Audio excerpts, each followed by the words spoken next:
It always believed in love, it kind that poets weave into verses. Strong and enduring, I'm Lily Bennett.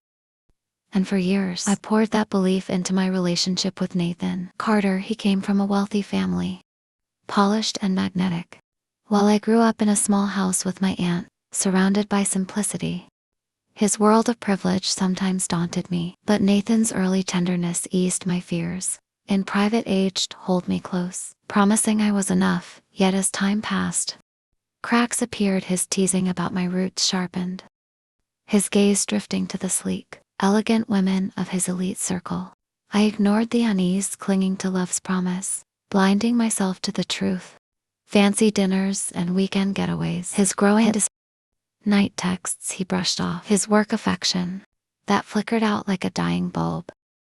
Friends hinted at trouble, but I told myself love needed patience. I dreamed of a future, our wedding. His coldness forced me to question everything. His absences stretched longer, excuses thinner. I'd sit alone at our favorite diner, coffee cooling, waiting for a man who didn't show. Nathan's warmth faded, replaced by shrugs and sharp words. You're overthinking, HTT, say smirking. His touch hollow, I felt small beside his life of private clubs and fast cars, worlds I couldn't touch. At his parties, HTT, leave me stranded among strangers, their eyes judging my plain dress, their whispers slicing through me. He never stood up for me, his silence louder than their scorn. Friends begged me to leave, but love tethered me to fading memories, old promises. Late night talks, I convinced myself, HD, come back to me if I just held on. Each cancelled plan chipped at my heart, yet I stayed, hoping my devotion could fix us. The truth hit on a crisp afternoon. Raw and unyielding, Nathan claimed another late meeting, but his voice rang hollow. Tired of doubts, I drove to his office, my pulse racing through the window. I saw him berms around Vanessa, a glamorous era stripping in confidence. She laughed, her hand on his chest, and he leaned in, kissing her neck, their ease cutting me open. I froze, breath shallow as our eyes met. No shock, no remorse, just a flicker of amusement in his stare. They walked out together, his arm around her, ignoring me like I was nothing. My chest burned, but I didn't chase him. The man I'd loved had vanished, replaced by a stranger, had discarded me. That night in my aunt's garden, tears fell silently. I didn't scream or biggie. Let the pain settle, mourning a love that never was. I left his condo the next day, slipping out like a shadow, taking only what was mine. My heart ached, but I refused to give him the satisfaction of a scene. Words were pointless, chosen, Vanessa, bold and clear. I retreated to my aunt's house, its worn floors and faint lavender scent a balm. Sinking into her old rocker, I stared at the dusk, my aunt's voice echoing. You're enough, Lily Shed raised me after my parents died. Her strength, my anchor. Sleep came fitfully. Nathan's betrayal replaying, but I woke with a vow he wouldn't break me. The sunrise glowed, and I stood ready to rebuild.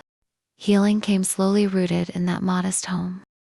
I tended my aunt's roses, hands in dirt, finding peace in their quiet bloom. Old Fatisher, smiling beside me as a child, reminded me of love that didn't waver. This is yours if you need it, Shed said of the house. I hadn't grasped its weight until now.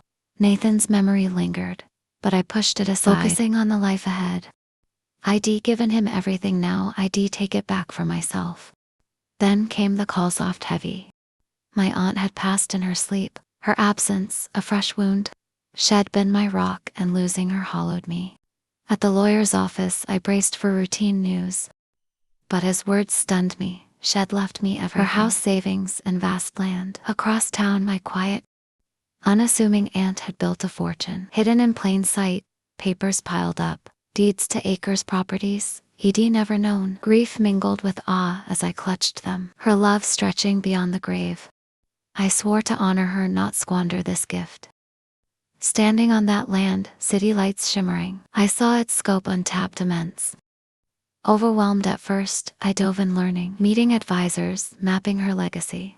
Confidence grew. I wasn't the woman Nathan had dismissed. I kept it secret, living simply in her house, a gardener to the neighbors. Quietly, I invested housing, shops, watching her land thrive, my name off every deal. Invisibility was my strength. I didn't need the spotlight Nathan craved. Months later I learned Nathan and Vanessa had bought a mansion on my land, her gift to me from my window. I saw their parties, their smug strolls past my shack, mocking me still stuck there. Nathan jeered once, Vanessa giggling. I smiled silent. They didn't know the house they flaunted was mine. The irony fueled minnow revenge, but resolve I'd rise above their taunts.